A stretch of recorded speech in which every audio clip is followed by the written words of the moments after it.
Hello बच्चों, let's read this question. So this question says electric flux through a surface of area 100 meter square lying in the xy plane in volt per meter is if electric field की value given कर रखी है। ठीक है, आपको electric flux की value बतानी है यहाँ पर। ठीक है, तो चलिए बच्चों इस क्वेश्चन को स्टार्ट करते हैं। So we can write down the key concept of this question. इस क्वेश्चन का बच्चों देखिए की कॉन्सेप्ट आप क्या लिख सकते हैं, इलेक्ट्रिक फ्लक्स लिख लीजिए बच्चों। क्या लिख लीजिए, electric flux. This will be the key concept of this question. Electric flux देखिए बच्चों हम कैसे डिफाइन करेंगे। देखिए फ्लक्स होता है आपका, फ्लक्स को देखें हम बोलते हैं कि number of field lines passing through यानी सरफेस एरिया। ठीक है, यानी हम ई डॉट एस से इसको रिप्रेजेंट करेंगे। ठीक है, ये क्या होती है आपकी number of electric field lines which are passing through a surface. किसी सरफेस से number of electric field lines जितनी पास होती है वो आपकी इलेक्ट्रिक फ्लक्स कहलाती है। Since this is a dot product of two quantity then it will be scalar quantity. Of flux क्या होगी कि आपकी स्केलर क्वांटिटी होगी। ठीक है, ऐसे बता सकते हैं।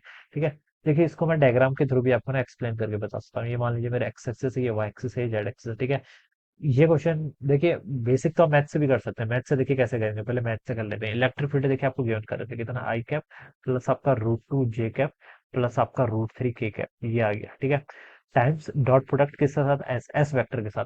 एस वेक्टर को हम कैसे लिख सकते हैं, देखिए मैग्नीट्यूड टाइम्स इसके डायरेक्शन। मैग्नीट्यूड तो क्वेश्चन में गिवन क्या हुआ, कितना 100 मीटर स्क्वायर इंटू इसके डायरेक्शन।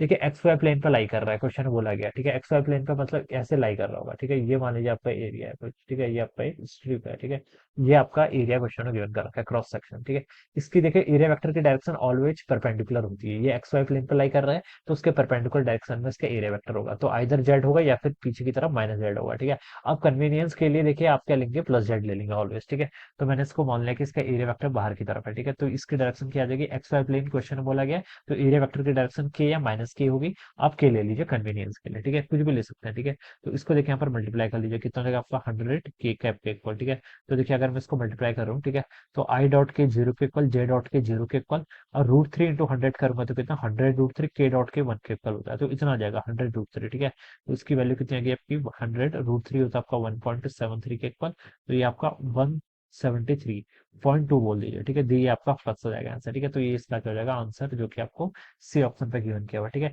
या फिर देखिए आप तो उसको ऐसे भी समझ सकते थे ना। देखिए कोई क्रॉस सेक्शन है जो एक्स वाई प्लेन पर लाई कर रहा है। अब देखिए इलेक्ट्रिक फील्ड आपका एक्स एक्सिस के अलोंग भी है, ऐसे भी है। इलेक्ट्रिक फील्ड आपका वाई एक्सिस के अलोंग भी है और ऐसे जेड एक्सिस के भी अलोंग है। ठीक है, वाई एक्सिस के अलोंग जो इलेक्ट्रिक फील्ड है देखिए वो तो इस क्रॉस सेक्शन के पैरेलल है, तो वो तो इससे पास नहीं करेगा। ठीक है, इससे पैरेलल है तो पास थोड़ा कर सकता है, तो उसके कारण फ्लक्स आएगा नहीं। एक्स एक्सिस के अलोंग जो इलेक्ट्रिक फील्ड है वो भी देखिए इसके पैरेलल ही है क्रॉस सेक्शन के, तो वो भी इसको क्रॉस नहीं करेगा ना, तो इसके कारण भी फ्लक्स नहीं आएगा। जेड वाला देखिए इसके परपेंडिकुलर है तो ये इसको क्रॉस करेगा, इलेक्ट्रिक फील्ड लाइन से ऐसे पास करेंगे, ये इसको क्रॉस करेंगे तो उसके कारण फ्लक्स आएगा। ठीक है, तो ऐसे भी इसको समझ सकते थे। तो this will be the answer, option C will be the correct answer. So I hope you all understood this concept. All the best and thank you so much.